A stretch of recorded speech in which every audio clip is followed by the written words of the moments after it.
news and issues important to you from across the trucking world. It's Road Dog Trucking News with Mark Willis. Hey drivers, welcome to the first hour, SiriusXM's Road Dog Trucking News. Thanks for being out there, ladies and gentlemen, and boys and girls. Let me give you the phone number to call into the program. It is 888-876-2336, 8888 Road Dog all across the planet, ladies and gentlemen. That'll get you in the front door. And I certainly hope you will join us here at the program. We are broadcasting live from Matt's, the Mid-America Truck Show in Louisville. Man, what a beautiful setup. We're in the Pana-Pacific booth, and we really hope you come on by and say hello to us. We've got a lot of great things that are lined up for you during the next 2 hours here on the program. I want to jump right into it, man. I don't want to waste any time and get right to the conversation. Tim Aschoff is with me, and he is the boss, ladies and gentlemen, at Crete and also Shaper Trucking. And Craig Daniels is with me as well. And both of these gentlemen are here to talk about some industry issues and things that are going on out there. And Craig, I want to welcome you, sir. Good afternoon. Thank you, sir. It is good to see you. Appreciate you joining us on the show. And Tim, good to see you. Always great to be on the show. Absolutely. It's great to see you guys. And Tim, I'll tell you, great excitement in the air at Mid-America. What are you hearing from folks? Well, it's a real buzz out there. It seems like there's a lot of activity, a lot of excitement. I think it's I've been coming here for a few years. You have too. Yep. And it really feels like the industry feels like we're coming out of that doldrums we've been in for many years. And it seems like you can kind of feel that buzz out on the floor.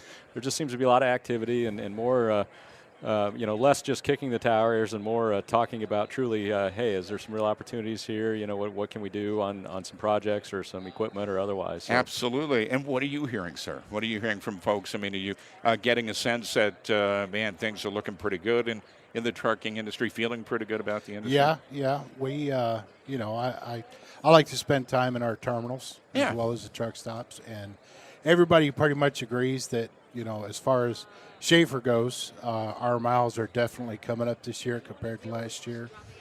Things are running real good for us, and overall, everybody is really happy where we're at. And that's, I think, a really, really great thing to point out, Tim, that, the economy's picking back up. And I think that's really key here because, there's more freight to be moved. Some of the ATA's numbers, the recent freight numbers indicated that things are looking up, and, the trucking industry is starting to make a nice rebound, if you will, from some of the doldrums from last year. What are you seeing from your vantage point? Yeah, that's absolutely right, particularly for the time of year. This year, as the holiday season's always the busiest for everybody. And then January, February can have a slowdown. But this year we saw, on the Crete Carrier side, we're seeing weekly 3 to 5% increase in miles through January and February. That's continued into March. On the Schaefer side, we saw even better, 6 and 7% increase in miles year over year per truck, per driver. So we really have seen that uptick in a time where you generally see a slowdown. Mm-hmm. So hopefully that means, things will continue to be strong. And as we hit the spring now, the weather gets nicer, spring merchandise moves, people get out there, they feel good about the economy, and the consumers will spend, and it'll be a great time for trucking. I think what's also a lot of fun is talking to the great drivers that are out there. And, Craig, I know you had the opportunity to have a special guest on board. Right. Let's talk about that. I bet that was a lot of fun. Who'd you have on board? Tell folks. I had Rooster from the Dave Demo show. He rode with me. I picked him up in Ocean Springs, and we rode from Ocean Springs up to the terminal in Marietta. Okay. Unloaded and reloaded there at a customer, M&M's in Kennesaw, and had a great trip, He enjoyed it. Absolutely. Sure. I think both of us would like to do a little bit longer of a trip. Right. Right. At least a week or so. But I'll tell you what, though, what a great opportunity to see what you guys do. Right. I'll bet he had a lot of questions for you. Yeah, he did. He had a lot of questions for me, and of course, I had to pick his brain too. Absolutely. But we had a great time talking. Got to know him personally, and he got to know me personally. A little 70-inch sleeper, you get to be pretty friendly with people in a short amount of time. And I think what's really great about that is getting that feedback. And Tim, I know you've done ride-alongs as well with members of your fleet. I mean, you visited shippers and you've talked to the drivers out there.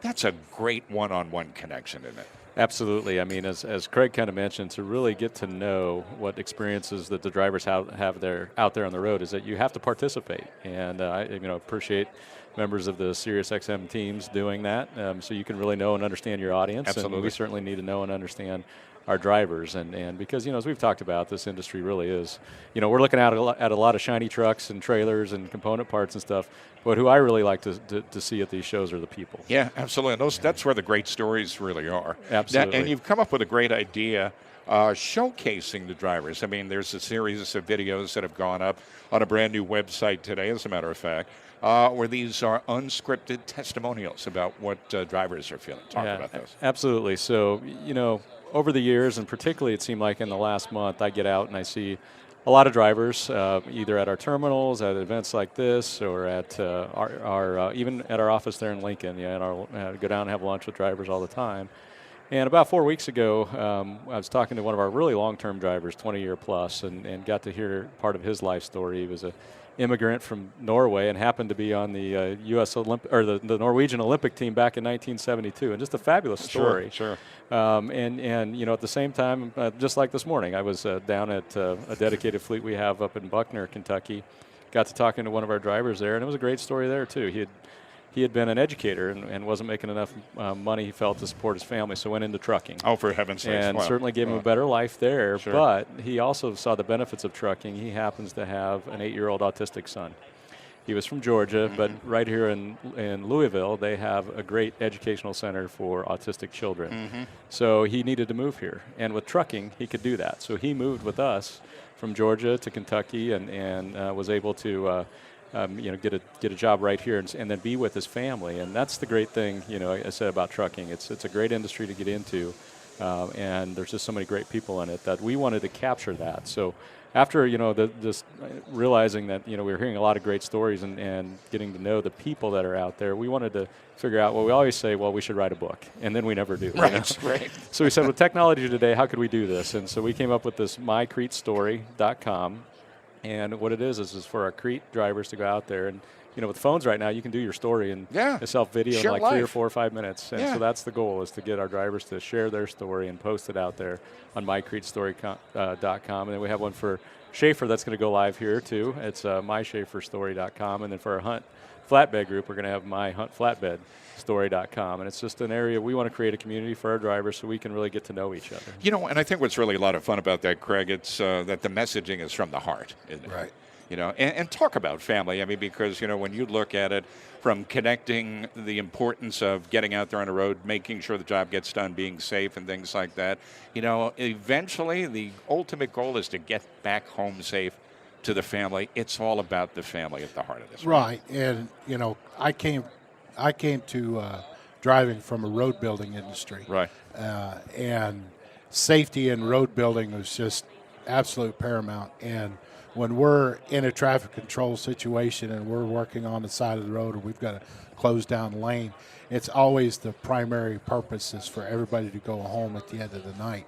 And then when you turn around and look at the statistics of driving and how many accidents are out there, and we're doing, it's not really considered a dangerous job, but when you look at the overall statistics of crash statistics of everybody, statistically, it is a dangerous job, and it's most important for us to do what we need to do to go from point A to point B, sometimes C and D, and then turn around and then go home at the end of our shift, whether it's a weekend, a 1 week, or like me, I usually stay out a month or so, and then I go home at the end of that time. Well, and see, Tim, right there, those are stories that really the company can embrace, right? I mean, you've got dedicated folks that want to get the job done. They want to do it safely.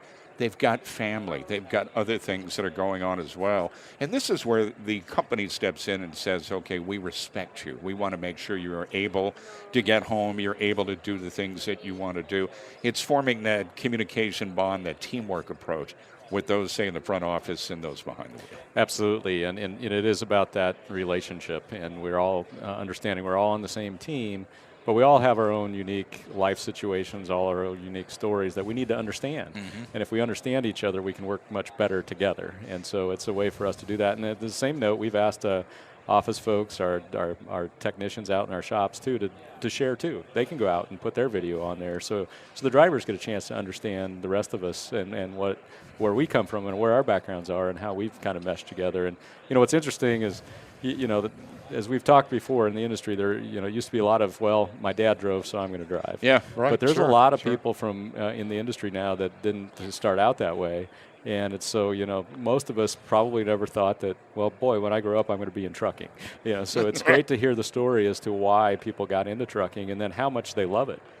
And it's something that you're going to keep doing for many, many years, right? Right. Yeah, I've had opportunity to go back, but it doesn't excite me right now. The stress level right now is way lower than it used to be. Hey, let me ask you, Tim, about speaking of the stress level. That we've got a new administration in Washington, and there's a lot of anticipation on the part of many in the industry. I mean, from shippers to trucking to energy. I mean, I've heard from so many different folks that they're hoping for change, positive change. We've been on a regulatory freight train, if you will, for the last several years. Is there optimism in the industry, trucking industry, that we're going to slow down the regulatory machine that we have seen from, say, the past 8 years? What is your sense on that? I think there is, and I think we've seen that in slowing it down. I think right with some of the things that the president has done already, just to kind of put the brakes on the amount of new regulations that are out there.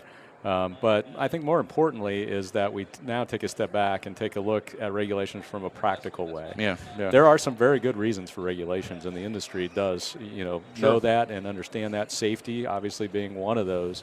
But how do we practically balance, safety with, Craig and others being able to drive out there on the road in an effective and efficient manner for themselves. So I think this administration is one that's going to be open to those discussions and want to understand what's a practical solution. So I think we can get to the same end goal that everybody wants. Right. But if we work together and look at the practical solutions, I think that's where we need to go from a regulatory standpoint. And from the practical side as well, I mean, the regulations have got to make sense financially.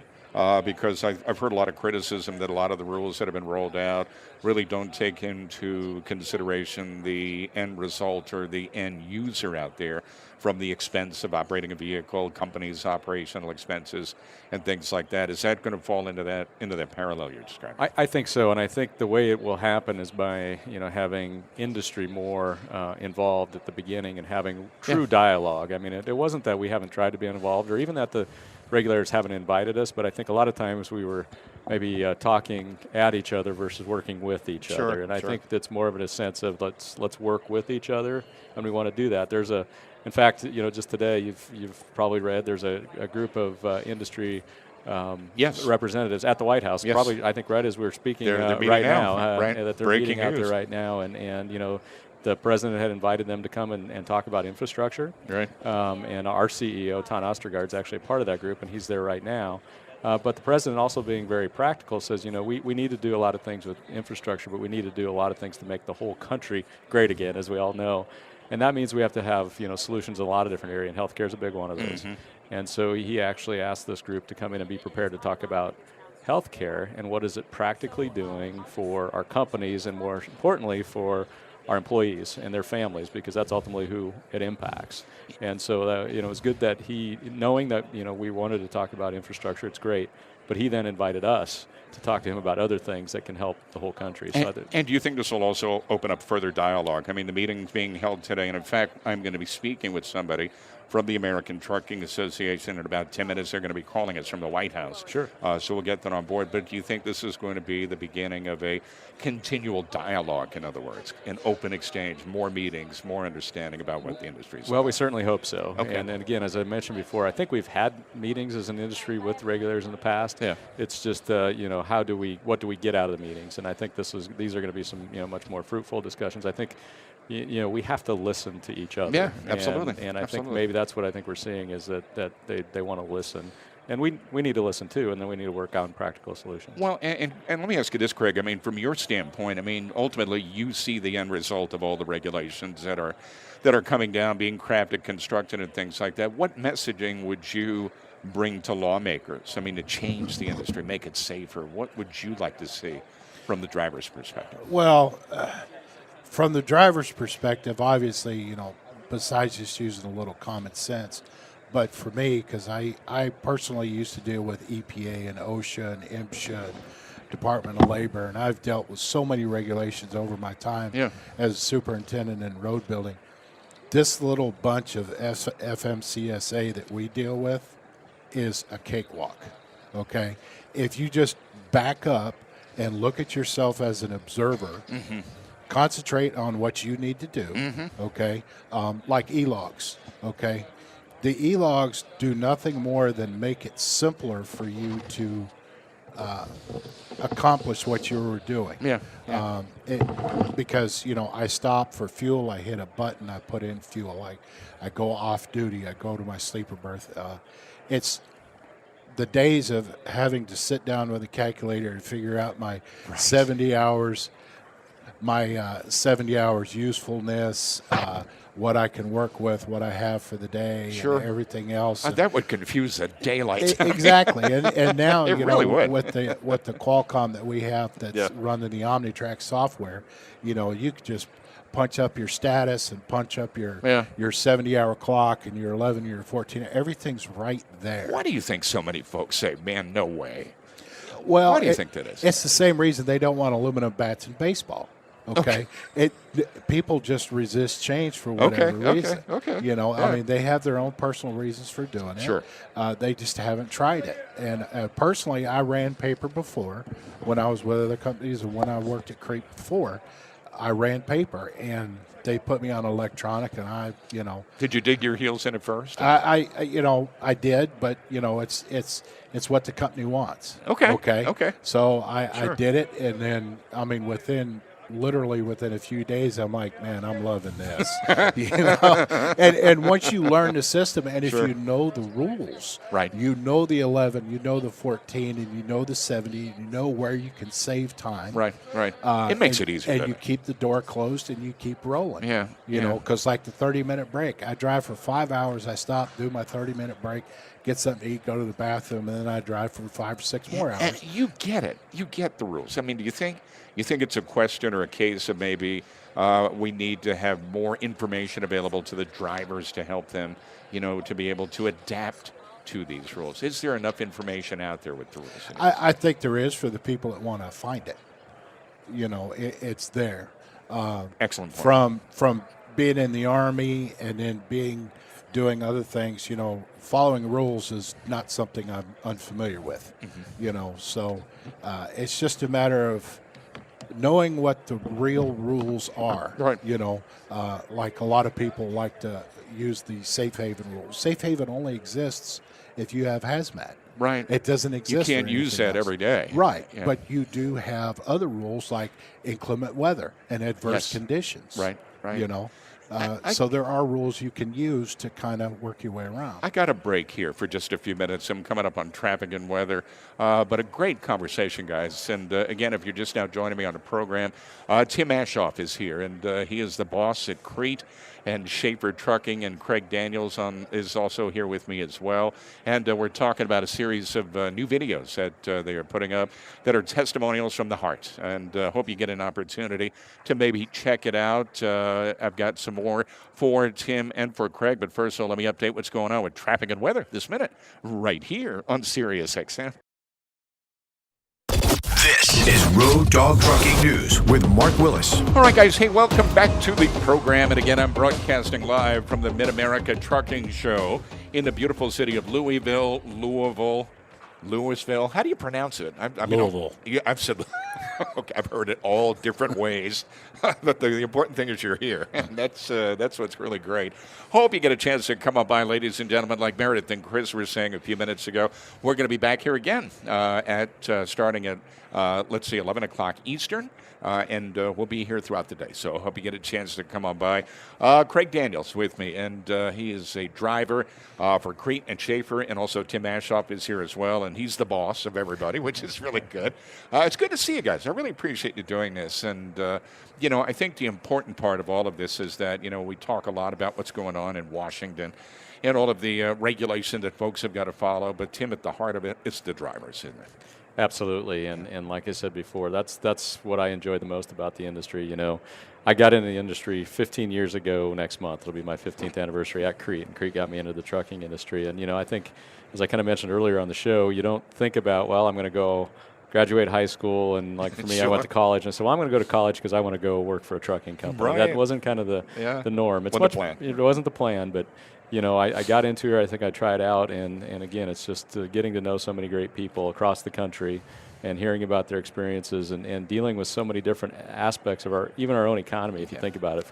I get the pleasure of seeing not only our drivers, but our customers, and to visit them, visit their facilities, see how they make things work to make America work, and the challenges they face. They're not much different than any of us. So it's been a great experience, and trucking's been good to me, so I really appreciate it. And Craig, you're in it for the long term, aren't you? Yeah, pretty much. Yeah. You couldn't picture yourself doing anything else? No, not right now. I mean, my dream job was to fly fire bombers. Oh, wow. Wow. But, that's cool. That's cool. But I'm well past that now. All right, you got that out of your system. Yeah, got it. What would you like to see for trucking for the future? What would be a wish list for you? What would be top of your list? Safety, obviously, is number one, but your dream for the trucking industry going forward, what would it be? I really don't have a clue because right now, I'm good where I'm at. Okay. More technology to make creature comforts a little bit better. Yeah, but there again, the technology level where I'm at right now, with the Rand McNally's and it's just with the Bluetooth devices and everything that we have. To me right now, it's at a point where there's a lot of people that want more, but don't know what they want. Okay, and then there's other people that don't want what we have. And I'm a little bit on that side of the fence too, where to me, there's nothing better than having a computer-free engine to do whatever I want it to do. But on the same side, I realize that with EPA, it has to be done, and it's not just the EPA and regulatory part of it. It's just common sense. We don't need to be blowing coal everywhere, and we just need to use some common sense. Technology as far as where the trucks are going and everything, aerodynamics. I would like to see maybe a little bit more fuel mileage because with the Cascadia that he gave me to drive, that I like to refer to as my Ferrari, because price wise, the man pays me to drive a Ferrari every day. Sure, just pulling a trailer. That's great. But that's great. I'm grateful for that. If I were to own my own truck, I would believe I would probably do the same thing. It might be a few little creature comforts here and there, TVs, satellite radios, which we talked about before. Yeah, but you're happy.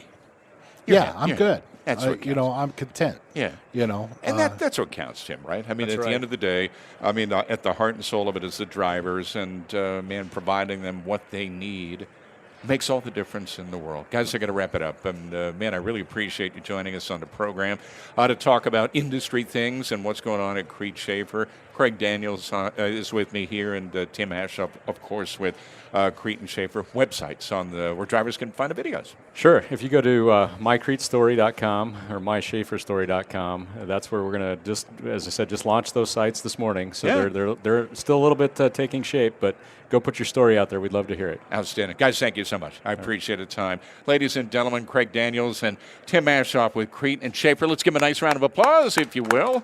Thank you guys for coming on by. Appreciate it. Good to see you.